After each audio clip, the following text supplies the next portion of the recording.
All right, so we'll start with hot water, okay? The tankless hot water system, the one piece of maintenance, this is the intake.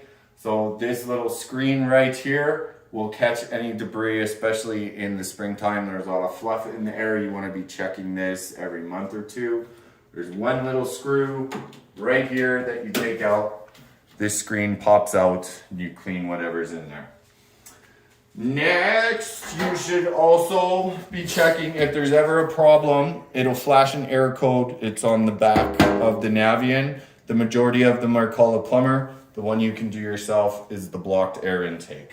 The other thing about this system, you should get it flushed once a year by a qualified plumber. These guys have a little sticker here so you can keep track of how often you're getting it done. You don't have to use them, you can use anyone you choose. This one is an end unit. Not every unit is going to have this, but in end units we have some pumps.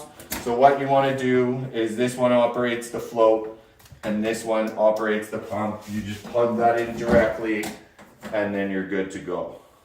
And it will tell you if it is working or not. This is your radon rough-in. Okay, if you're concerned about radon, that is where you would put a tester. And this is the water main right here. They won't all look like this, but this is essentially the water main. If there is an uncontrollable leak, this is where you turn it off. Inline is on. Okay, HRV.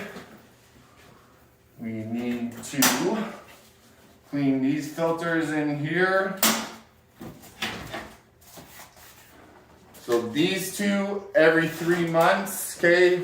There's a sticker on here. It shows you can either rinse them under the sink, vacuum them, whatever you want. This one you should just vacuum. Replace it every 3 months if you can.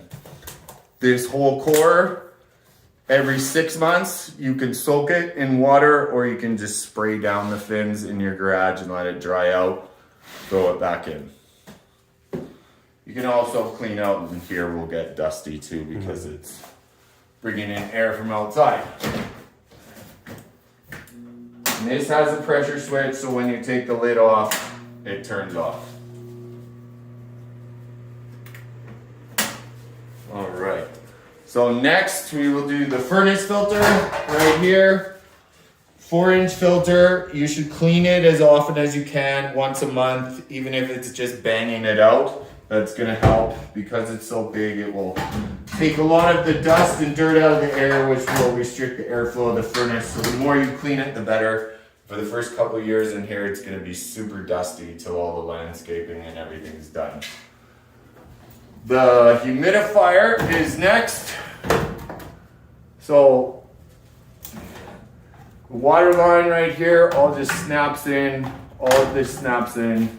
This humidifier pad is what you want to change.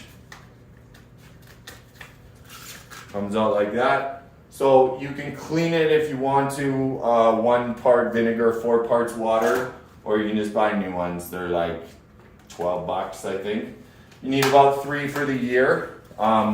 Every 2 months, it should be changed during the winter when we're putting humidity in our home. In the summer, you're not really putting humidity in, so it won't be active.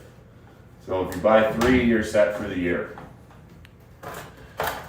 And that is it. Excellent.